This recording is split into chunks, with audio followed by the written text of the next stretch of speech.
By the stars, the human vessel emerged from the plasma torpedoes completely unscathed, Creel exclaimed, his eyes wide with awe and fear. A single human ship against an entire pirate fleet that had slaughtered hundreds of our people. We all thought the humans were insane. But then their ship returned fire, and it was like nothing I've ever seen before, Sagan. The bustling sounds of the Denobulan marketplace faded into the background as Sagan listened intently to his friend's incredible tale. Creel was a battle-hardened veteran of the Denobulan military, not easily impressed or shaken. But here he was, his antennae twitching with agitation, as he recounted the awe-inspiring display of human might. The humans' weapons tore through the pirates' shields like they were made of paper, Creel continued, his voice low and urgent. The pirate ships were vaporized one by one until nothing remained but debris and the echoes of their screams. And the human ship, it didn't even have a scratch on it. It was like their technology was light years ahead of anything we've ever encountered. Sagan's mind raced as he processed the implications of Creel's story. The Denobulans had always considered themselves to be one of the most advanced species in the galaxy, their technology and weaponry unrivaled. But if what Creel said was true, then the humans were not just another primitive species to be traded with. They were a force to be reckoned with. "What do you think this means for us, Creel?" Sagan asked, his voice barely above a whisper. "If the humans decide to turn their weapons on us, we wouldn't stand a chance." Creel shook his head grimly. "That's what I'm afraid of, Sagan. We need to find out more about these humans and their capabilities, because if we don't, if we underestimate them, it could be the end of our civilization as we know it." Sagan shook his head in disbelief, his mind reeling from the implications of Creel's tale. How is that even possible? No single being, no matter how skilled, should be able to withstand an entire boarding party of ruthless pirates, especially not with plasma bolts and neurotoxin darts flying around. Creel leaned forward, his voice dropping to a conspiratorial whisper. "I couldn't believe it either, Sagan, but I watched it happen with my own eyes. Captain Warren moved like lightning, dodging and weaving through the barrage of weapons fire. It was like he knew where each shot was going to land before it even left the barrel." Sagan's antennae twitched with agitation. "But the grav hammer, even a glancing blow from one of those can shatter bones and rupture organs. How did he survive that?" A grim smile played across Creel's face. "That's the thing, Sagan. The pirate swung the hammer with all his might, and it connected with Captain Warren's chest. The sound of the impact echoed through the ship, and I thought for sure the human was done for. But he just stood there unfazed, as if he'd been hit with nothing more than a soft breeze." Sagan's eyes widened, his voice barely above a whisper. "That's impossible. There's no way a human could withstand a blow like that. Their bodies are too fragile, too weak." Creel shook his head. "That's what we all thought, Sagan. But the pirates learned the hard way that humans are not to be underestimated. Captain Warren single-handedly decimated the boarding party, his movements a blur of precision and power. It was like watching a force of nature, unstoppable and unyielding." Sagan leaned back in his seat, his mind racing with the implications of Creel's story. If the humans were capable of such feats, if their technology was so far advanced, what did that mean for the rest of the galaxy? For the Denobulans? "We need to find out more about these humans, Creel," Sagan said, his voice urgent. "We need to understand their capabilities, their motives, because if we don't—" Creel nodded grimly, his eyes haunted by the memory of what he'd witnessed. "I know, Sagan, I know, and that's why I came to you. We need to be prepared, because if the humans decide to turn their attention to us, we may not stand a chance." Sagan's face morphed into a mask of shock. A singularity generator. By the stars, those are banned in most systems. The pirates must have been truly desperate to resort to such a weapon. Creel nodded gravely. It was a last-ditch effort to stop Captain Warren, to save their own skins. But it was all for naught. The singularity collapsed in on itself before it could even fully form, as if the human's presence alone was enough to disrupt the fabric of space-time. Sagan found himself at a loss for words. The idea of a human possessing such power, such resilience, was almost too much to comprehend. His mind flashed to the countless stories he had heard of human frailty, of their soft, unprotected bodies and delicate bones. "A genetically engineered warrior," he muttered, more to himself than to Creel. "It's the only explanation. No natural being could survive what you've described." Creel shrugged, his expression inscrutable. "Perhaps, but I don't think genetics tell the whole story. There's something else at play here, something we're missing." He paused, his gaze distant as if recalling a memory. "You know, after the pirates fled, Captain Warren didn't even seem fazed. He just stood there amidst the wreckage, calm as a slumbering nebula. And when his crew rushed to check on him, to see if he was injured, do you know what he said?" Sagan leaned forward, his antennae twitching with anticipation. "What?" Creel's voice dropped to a whisper. "I'm fine," he said. "Just another day at the office." Sagan's eyes widened. Just another day, as if facing down a pirate armada and surviving multiple deadly weapons was commonplace for him. Creel nodded. "Exactly, and that's what worries me the most. If Captain Warren's abilities are not unique, if there are other humans out there capable of similar feats." He trailed off, letting the implication hang in the air between them. Sagan shook his head, trying to wrap his mind around the concept. "But the stories you mentioned, the soldier and the diplomat and the child, those could just be rumors, exaggerations. We can't base our understanding of an entire species on a few unverified tales." Creel's expression hardened. "Normally I would agree with you, but I've seen the footage, Sagan. I've watched the recordings of these incidents. And let me tell you, the reality is far more incredible than any rumor could suggest." Sagan's antennae stood at attention, his curiosity burning. "Recordings? You have actual evidence of these events?" Creel nodded. "I do. And trust me, once you see them, you'll understand why I'm so concerned. Why I think we need to completely reevaluate our perception of humans and their capabilities." Sagan leaned back in his seat, his mind reeling. The implications of Creel's words were staggering. If humans were indeed as resilient, as powerful as he suggested, it could change everything. The balance of power in the galaxy, the way species interacted and negotiated, all of it could be upended. "Show me," he said, his voice barely above a whisper. "Show me these recordings. I need to see for myself what humans are truly capable of." Creel's hand reached into his pocket, retrieving a small data chip. He held it out to Sagan, his expression grave. "Brace yourself," he warned. "What you're about to see will challenge everything you thought you knew about humans, and about the nature of the universe itself." Sagan took the chip with trembling fingers, his heart pounding in his chest. He had a feeling that once he viewed its contents, his life would never be the same. Sagan's antennae twitched anxiously as he considered Creel's words. The implications were staggering. If the humans were truly as resilient as Creel suggested, and if they were keeping that information hidden, even from their own people. "A different plan?" Sagan asked, his voice barely above a whisper. "What kind of plan?" Creel leaned forward, his eyes glinting with a mix of fear and fascination. "I think they're playing the long game, Sagan. They're slowly integrating themselves into the galactic community, making themselves indispensable. They're becoming our allies, our trading partners, even our friends." Sagan frowned. "But why? What's the endgame?" Creel's voice dropped to a conspiratorial whisper. "Imagine this scenario. A major galactic crisis erupts. Maybe it's a war or a pandemic or some kind of natural disaster. The various species of the galaxy are struggling to survive, their resources stretched thin. And then in our darkest hour the humans reveal their true power." Sagan's eyes widened. They would be seen as saviors, heroes even. Creel nodded. "Exactly. And in the aftermath, as the galaxy rebuilds, the humans would be in a position of unparalleled influence.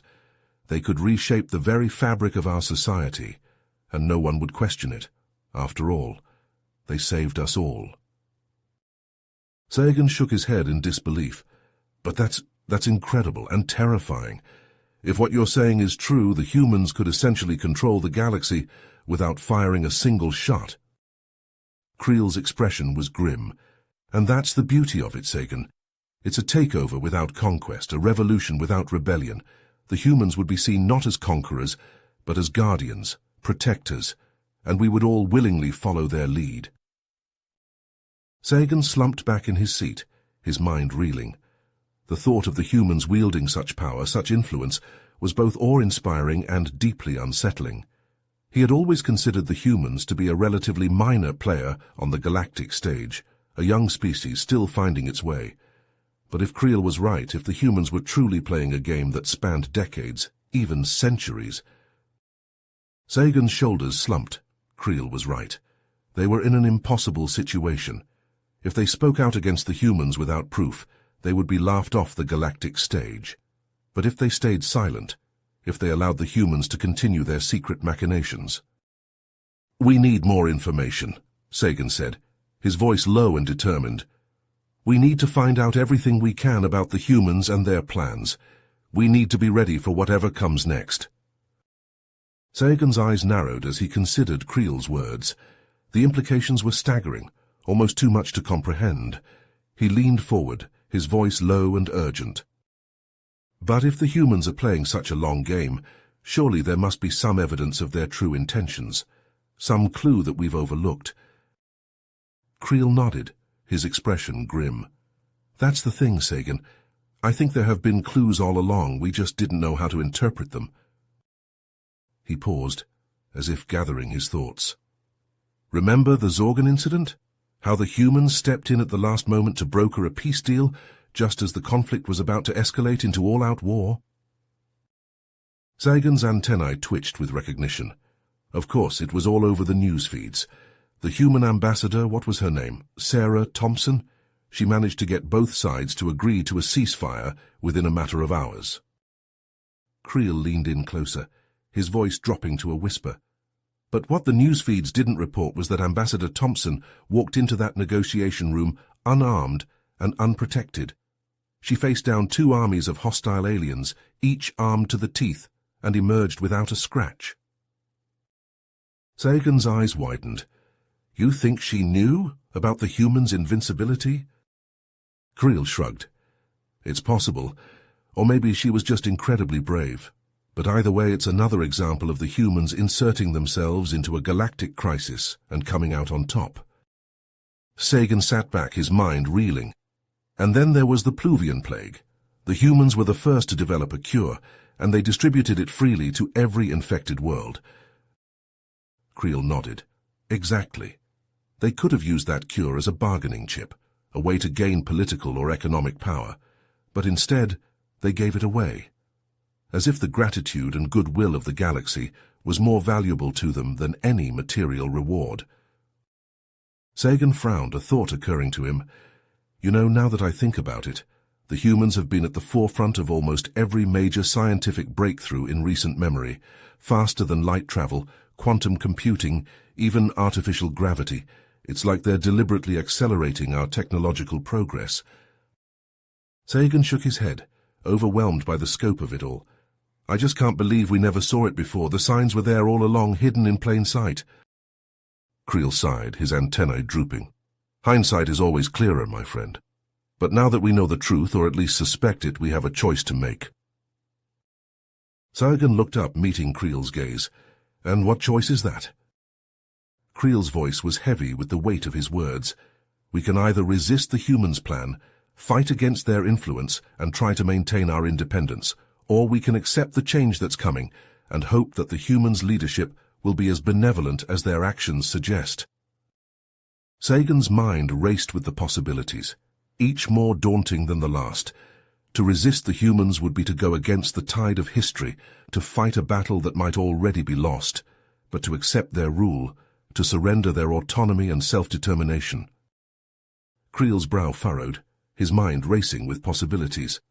The Zorgax are a formidable foe, but they're nothing compared to the might of the human military. It doesn't make sense that the humans would stand by and let them rampage unchecked. Sagan nodded, his antennae twitching with agitation. "Exactly. The humans have the power to stop the Zorgax in their tracks, but they haven't lifted a finger. It's almost as if they want the Zorgax to spread chaos and destruction." Creel's eyes narrowed. You don't think... Could the humans be working with the Zorgax, using them as some kind of proxy force to destabilize the galaxy? Sagan's voice dropped to a whisper. It's a disturbing thought, but we can't rule it out. The humans have been playing a long game, positioning themselves as the galaxy's saviors. What if the Zorgax are just another piece on their chessboard? Creel shook his head, his expression grim. I don't want to believe it, Sagan. The humans have done so much good for the galaxy. But if they're truly invincible, and they're letting the Zorgax run rampant, we have to consider the possibility that their intentions aren't as noble as they seem. Sagan's resolve hardened, his eyes glinting with determination. You're right, Creel. We can't just sit back and let the galaxy fall into chaos. We have to find out what the humans are really up to, even if it means going up against them ourselves. Creel smiled, a glimmer of hope in his eyes. Now you're talking like a true warrior, Sagan. We'll get to the bottom of this, no matter what it takes. The fate of the galaxy may depend on it.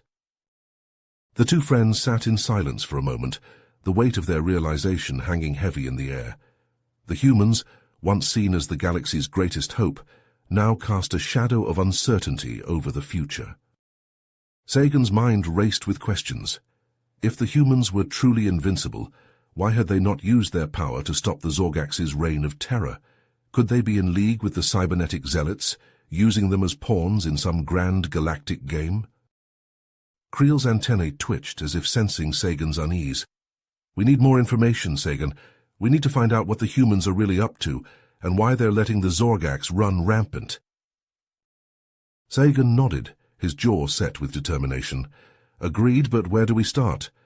The humans are notoriously secretive about their true capabilities, and the Zorgax, well, they're not exactly known for their chattiness. Sagan's eyes widened. The GIA, Creel, that's a dangerous game. If they catch wind of what we're doing... Creel waved off Sagan's concerns. It's a risk we have to take. The stakes are too high to play it safe, and besides, I trust my contact. They're one of the few people in this galaxy who knows the truth about the humans. Sagan sighed, his shoulders slumping. All right, Creel, I'm in, but we have to be careful. If the humans really are invincible and they're working with the Zorgax, we'll be going up against the two most powerful forces in the galaxy. Creel nodded, his expression grim. I know, Sagan, but someone has to do it. Someone has to stand up for the galaxy, even if it means standing against the humans themselves. The two friends clasped hands, their resolve unshakable. They knew the path ahead would be fraught with danger, but they also knew that the fate of the galaxy hung in the balance. As they rose to leave the bustling marketplace, Sagan couldn't shake the feeling that they were standing on the precipice of something momentous. The humans had always been an enigma, their true nature shrouded in mystery. But now, with the Zorgax's rampage unchecked and the humans in action casting doubt on their intentions, the galaxy was on the brink of a reckoning. Sagan only hoped that he and Creel would be able to uncover the truth before it was too late. Sagan's eyes widened in shock at the soldier's words. He turned to Creel, his antennae quivering with agitation. The null blade? By the stars, Creel, if the Zorgax have a weapon like that. Creel nodded grimly, his face tight with tension. I know, Sagan, it could mean the end of everything we've worked for. The Zorgax could conquer the entire galaxy with a weapon that powerful. The soldier shifted nervously, his eyes darting between the two friends. The governor has called for an emergency meeting of the council. They're trying to come up with a plan, but... He trailed off, his expression bleak. Sagan grabbed the soldier's arm, his grip tight. But what? What aren't you telling us? The soldier swallowed hard, his voice barely above a whisper. Our weapons, our defenses, they're useless against the null blade. We've tried everything, but nothing can stop it. It cuts through our shields like they're not even there. Creel's eyes widened in horror. By the gods, if the Zorgax can attack Helios Prime with impunity... Nowhere is safe, Sagan finished, his voice grim. We have to do something, Creel. We can't let the Zorgax win. Creel nodded, his mind racing. But what can we do if our weapons are useless against the null blade? Sagan's antennae twitched, an idea forming in his mind. What about the humans? They have technology far beyond anything we've ever seen. Maybe they can help us. Creel's eyes lit up. The humans. You're right, Sagan. If anyone can stand up to the Zorgax, it's them. They have the firepower, the technology, and the invincibility. The soldier's eyes widened. The humans. But they're just a myth, a legend. No one has ever seen them in person. Sagan shook his head. They're real, soldier, and they may be our only hope against the Zorgax. Creel nodded, his expression determined. We need to contact them, Sagan. We need to ask for their help. It may be our only chance to save the galaxy from the Zorgax's conquest. Sagan's antennae quivered with excitement. But how do we find them? The humans are notoriously secretive. They don't exactly advertise their presence. Creel smiled, a glint of hope in his eyes. I may have a contact, Sagan. Someone who knows how to reach the humans. It's a long shot, but it's worth a try. Sagan nodded, his resolve hardening. Then let's do it, Creel. Let's find the humans and ask for their help. We can't let the Zorgax win, not when the fate of the galaxy hangs in the balance. The soldier looked at them, his expression a mix of hope and fear. Do you really think the humans can help us? Do you think they'll even care about our plight? Creel placed a hand on the soldier's shoulder, his voice reassuring. If the stories are true, soldier, the humans are the galaxy's greatest defenders. They've saved countless species from extinction, brokered peace treaties between warring factions, and even defeated the Zorgax in battle. If anyone can help us, it's them. Sagan nodded, his antennae twitching with anticipation. We have to try, soldier. We have to believe that the humans will come to our aid, because if they don't, if we can't stop the Zorgax and their null blade... He trailed off, his expression grim. Creel finished the thought, his voice heavy with the weight of their task. Then the galaxy as we know it may cease to exist, and everything we've fought for, everything we've built, will be lost forever. As the sounds of the bustling marketplace faded into the background, Sagan and Creel huddled together, their voices low and urgent. But how do we find Ambassador Sorensen? Sagan asked, his brow furrowed with concern. She could be anywhere in the galaxy. Creel tapped his chin thoughtfully. I have a contact in the Galactic Intelligence Agency. They might be able to track her down. Sagan's antennae twitched with surprise. The GIA, Creel, that's a dangerous game. If they find out what we're up to... Creel leaned in, his eyes glinting with determination. They won't refuse, Sagan. The humans have a saying, the enemy of my enemy is my friend. The Zorgax are a threat to everyone in the galaxy, including the humans. They'll recognize that. Sagan nodded slowly, his resolve growing. Okay, let's say the humans agree to help. What then? We can't just ask them to fight the Zorgax for us. We need a plan. Creel grinned, a spark of mischief in his eye. That's where Ambassador Sorensen comes in. I heard a rumor that she's actually a high-ranking member of the human military. Apparently, she's some kind of special operative who works behind the scenes to advance human interests. Sagan's antennae twitched with surprise. A special operative? You mean like a spy? Creel shrugged. More like a fixer. Someone who can get things done, no matter the obstacles. If anyone can help us come up with a plan to defeat the Zorgax, it's her. Sagan took a deep breath, his mind made up. Okay, let's do it. Let's find Ambassador Sorensen and ask for her help. But we have to be careful, Creel. If the Zorgax find out what we're doing, they'll stop at nothing to destroy us. Creel nodded, his expression grim. I know, Sagan, but we have to try. The fate of the galaxy depends on it. The two friends clasped hands, their resolve unshakable. They knew the path ahead would be fraught with danger, but they also knew that they had no choice. The Zorgax were a threat to everything they held dear, and only the humans had the power to stop them. As they rose to leave the marketplace, Sagan couldn't shake the feeling that they were standing on the precipice of something momentous. The galaxy was changing, and the humans were at the center of it all. He could only hope that Ambassador Sorensen would be willing to help them, and that together they could find a way to defeat the Zorgax and bring peace to the galaxy once and for all. Creel pulled out his communicator, his fingers flying over the keys as he composed a message to his contact in the GIA. We need to move fast, Sagan. The longer we wait, the stronger the Zorgaks become. Sagan nodded, his eyes scanning the crowd for any signs of danger. I know, Creel, but we have to be smart about this. We can't just go charging in without a plan. Creel looked up from his communicator, a smile playing at the corners of his mouth. Don't worry, my friend. I have a feeling that Ambassador Sorensen will have a plan, and if she doesn't, well, we'll just have to come up with one ourselves. Sagan couldn't help but smile at Creel's confidence. It was infectious, and despite the danger they faced, he found himself feeling hopeful for the first time in a long time. Maybe, just maybe, they could pull this off. Maybe they could save the galaxy from the Zorgaks and their terrible new weapon. As they made their way through the crowded streets, Sagan's mind raced with possibilities. He knew that contacting the humans was a risk, but it was a risk they had to take. The alternative was too horrible to contemplate. Creel's communicator beeped, and he looked down at the screen, his eyes widening. "It's my contact," he said, his voice tight with excitement. "They've found Ambassador Sorensen. She's on a diplomatic mission to the Galvari homeworld." Sagan's heart leaped in his chest. "The Galvari? That's not far from here. We could be there in a matter of hours." Creel nodded, his expression determined. "Then let's not waste any more time. We have an ambassador to meet." Ambassador Sorensen's eyes narrowed, her expression shifting from curiosity to concern.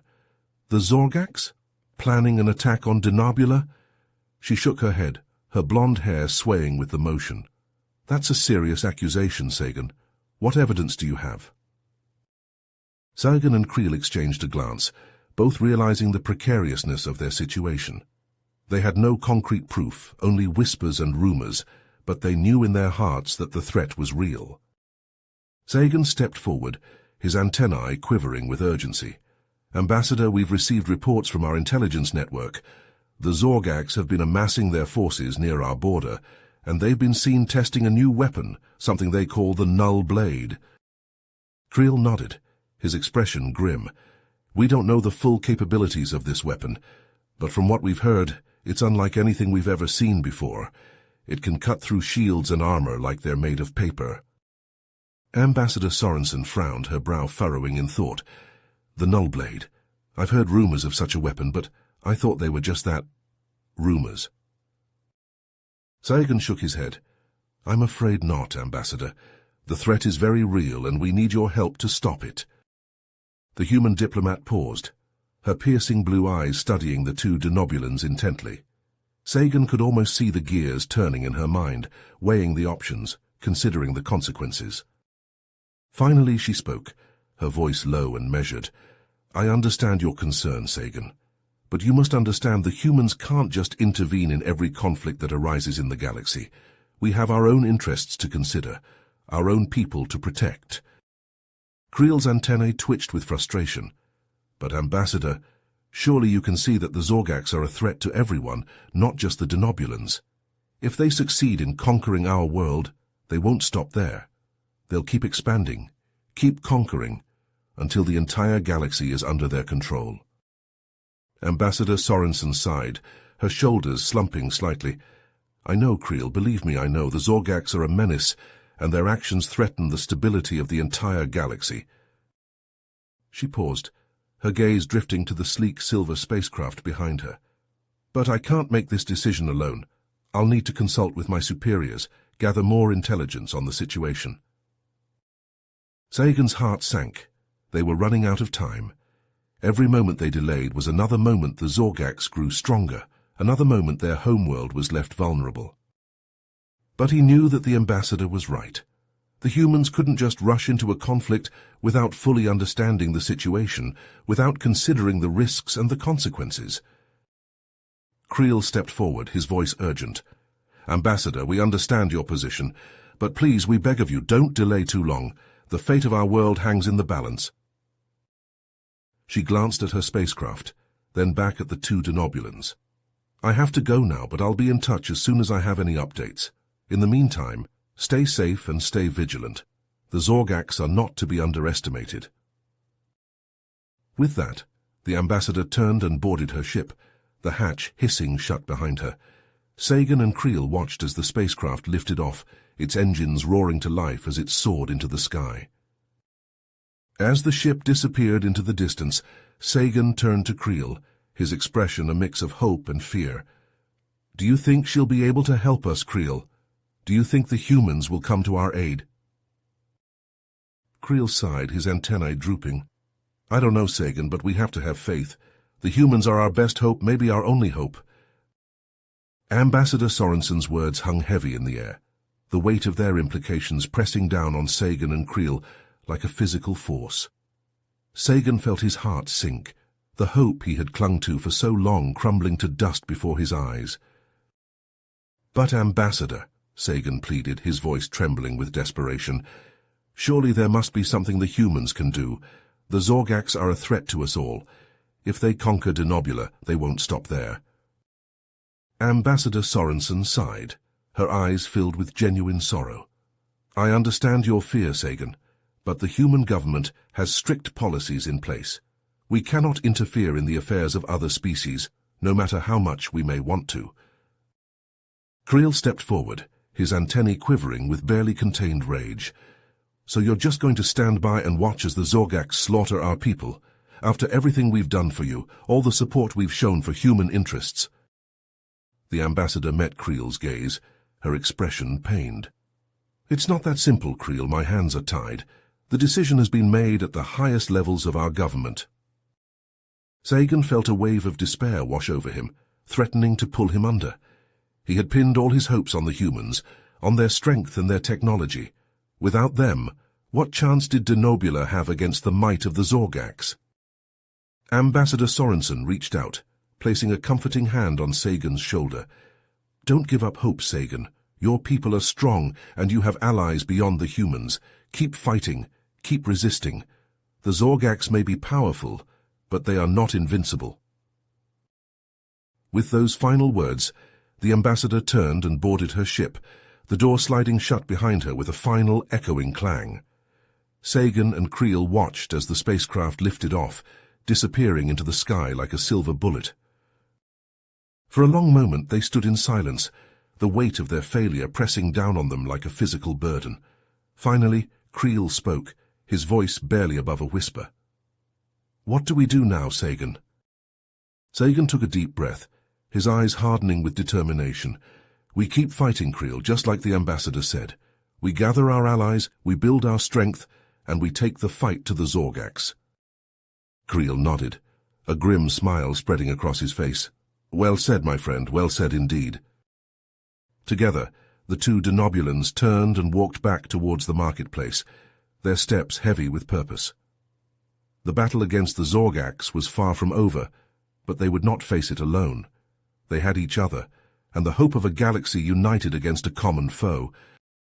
It may not have been the ending they had hoped for, but it was an ending nonetheless, and sometimes that was enough. You have reached the end of the story. If you enjoyed this story and want to support us, please leave a like and subscribe to our channel, and for every comment that says 88, I will heart every single one of them. Thank you for your time.